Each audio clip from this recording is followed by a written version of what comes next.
Greetings, my sports to the bone people. Welcome back to the channel. Thank you all for tuning in. Hope everybody is doing okay. Hope you're all enjoying this beautiful day. All right, my viewers and subscribers. So we're gonna talk some cricket, lovely cricket. Gonna be zooming in on the West Indies Championship. Also gonna be talking West Indies cricket, talking about the first team. So just give a listen here until the end. Let me know your thoughts in the comment section, and if you have not yet subscribed, please consider subscribing to the channel.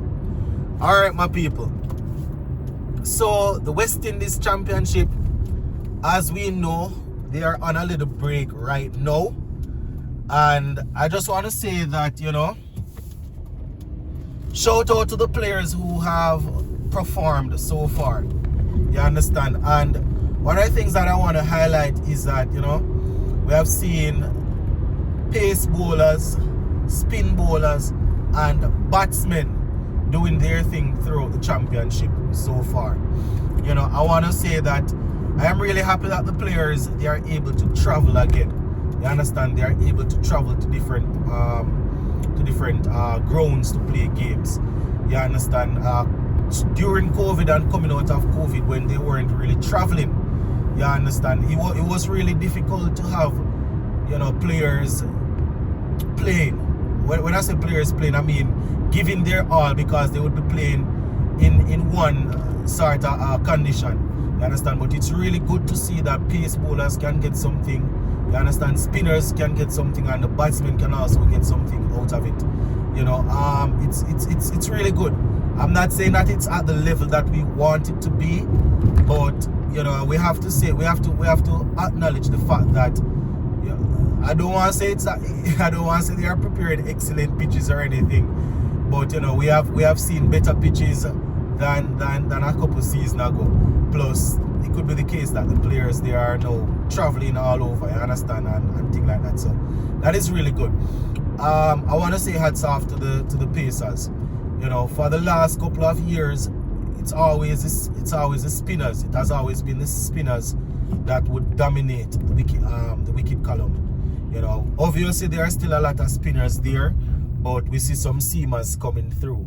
You understand? I saw where someone said that Darren Sammy has really and truly inherited a very good seam bowling lineup. You understand? And I will say there are definitely things that he will need to tweak, he will need to fix. But in terms of players being available, bowling at a quick pace and being effective, it has been a little while since we have had 2 or 3 of them in playing in the same game. You understand? We have Jaden Seals, obviously. We have Shamar Joseph. Alzari is still there. We're still looking for another seamer. Kemar Roach is still there. According to him, he has a couple more years to go. Jason Hole, all of these guys, they are coming through.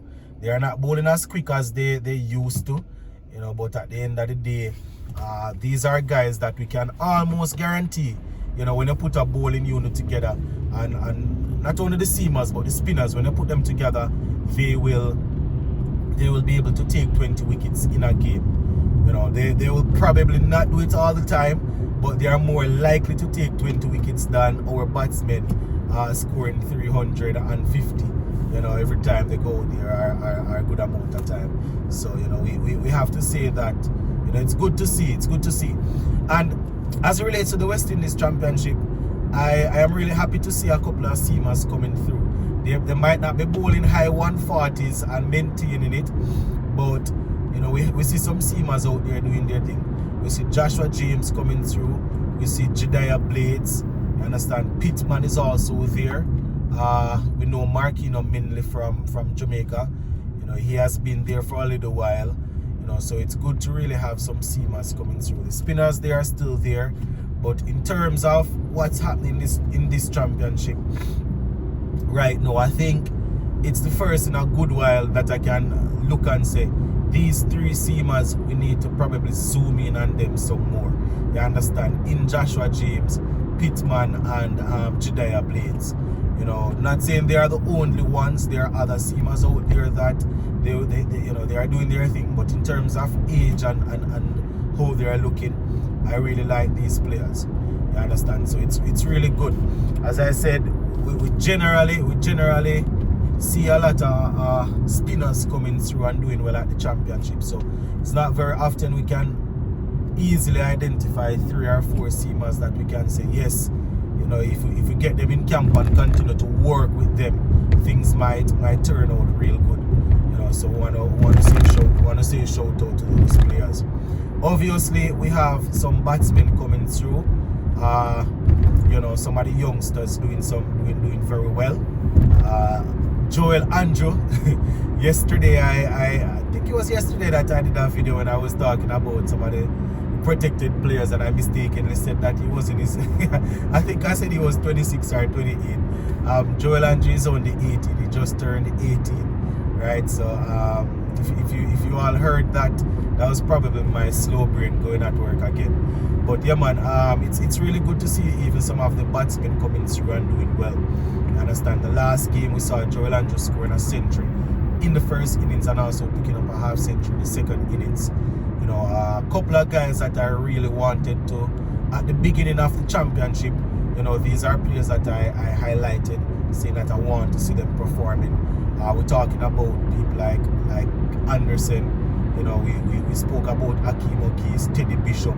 You know, we spoke about quite a few of these players. Kurt McKenzie, who is also, you know, there.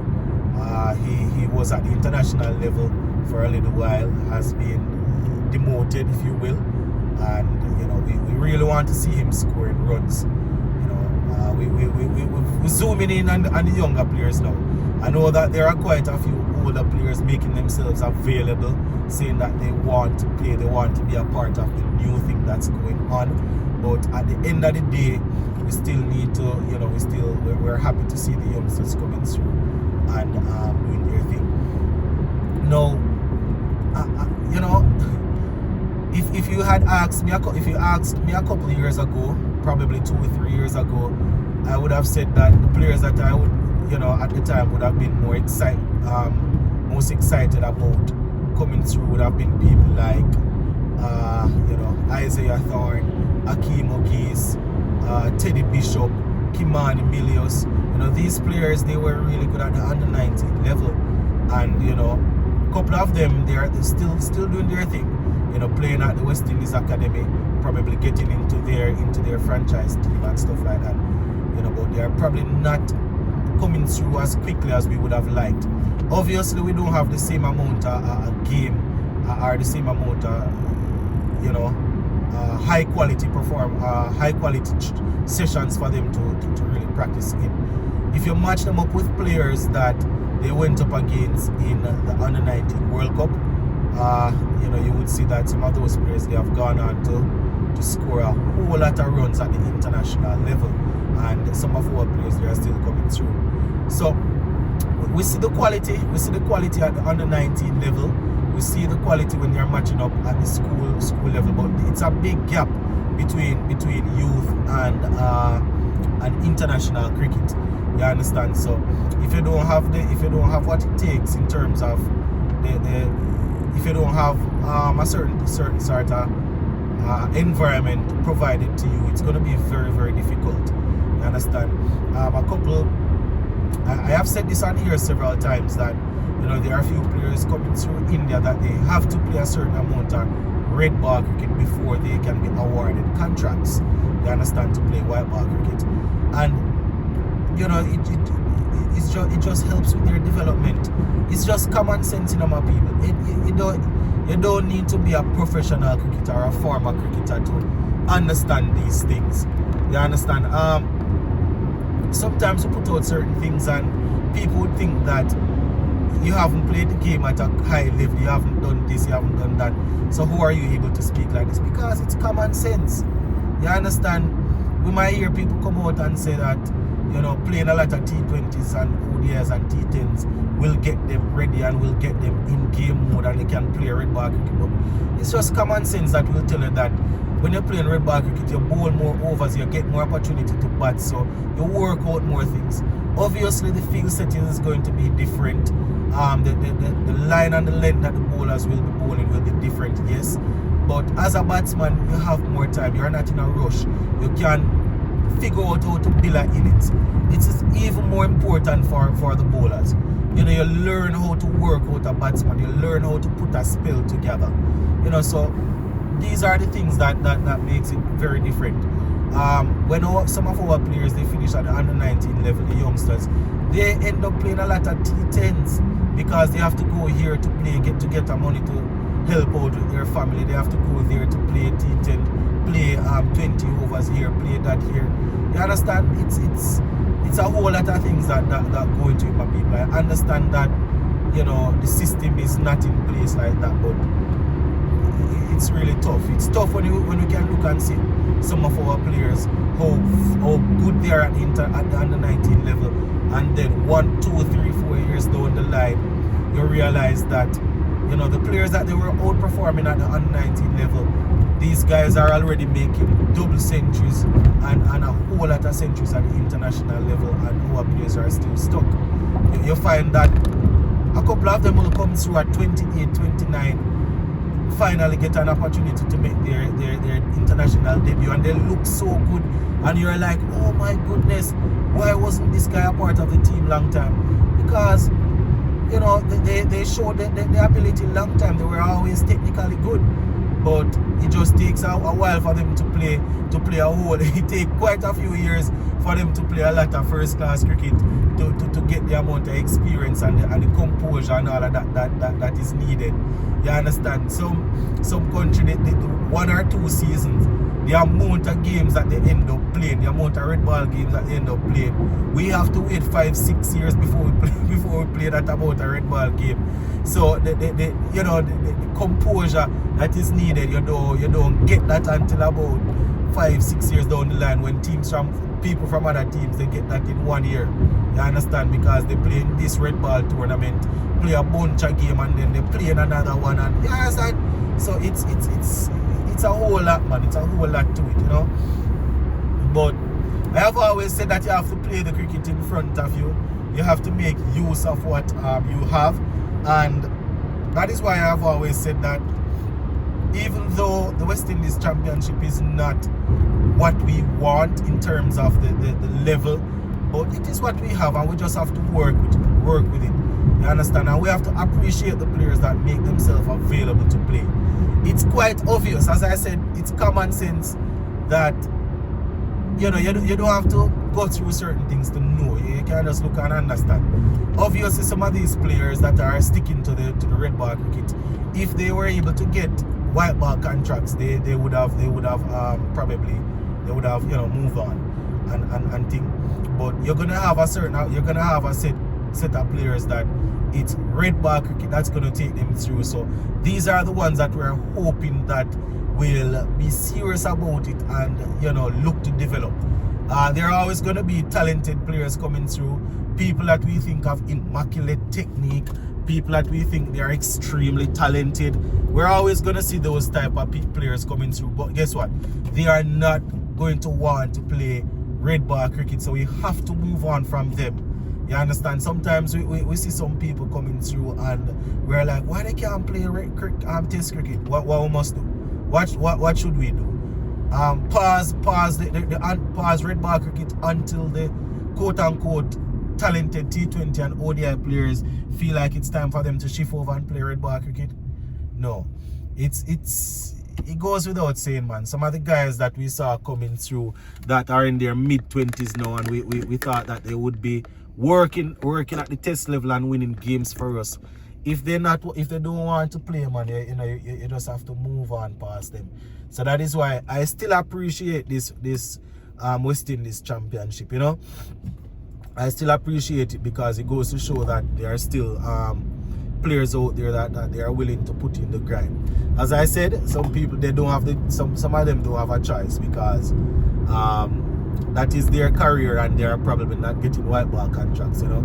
So that is how it goes. So I say shout out, and I said this a couple of days ago in a video that even if some of the guys that we see coming back to the championship now, even if they don't get into the test team, we're happy that they are playing, you know, because it will, you expect it to bring up the quality that you will see in the championship. That is what you would expect.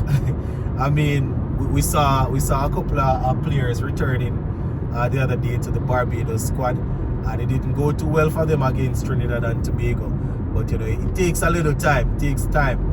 You know, that's why it's really strange when players who haven't played red ball cricket in a while, and when they did play, they didn't show much. It's really strange when I see people say that why these guys need to go in the test team straight away and become captain and vice captain and senior leaders and all kind of thing. I understand it's strange, but you know, we are happy to have some of those internationally established players playing back in the championship. So you know, that is definitely good. Now, Coach Darren Sammy, my viewers and subscribers, Coach Darren Sammy, I want to say that, you know, I am hoping that Sammy is able to pull it. I don't know if we see a couple of players making themselves available of late. I don't know if it's the Sammy effect. We know that Sammy is a people person. You know, he seems to get along well with most of the players. You understand? I don't know, but I'm hoping that he will be able to convince a couple more of these players. You know, he publicly came out and said that there are players in the ODI team and there are players playing white ball cricket that he believes they can do a good job at the test level. So, you know, we probably, you know,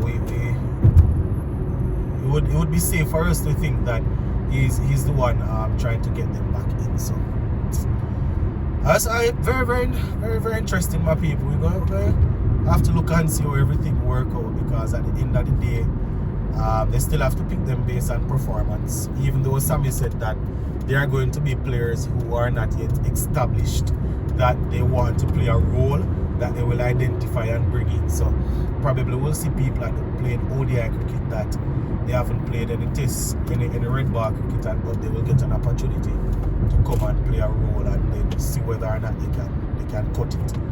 But yeah, that is pretty much my little talk to you all, my viewers and subscribers. Big up on yourself. Later on, we'll definitely come on and have another little talk. Bless up everybody. Stay safe.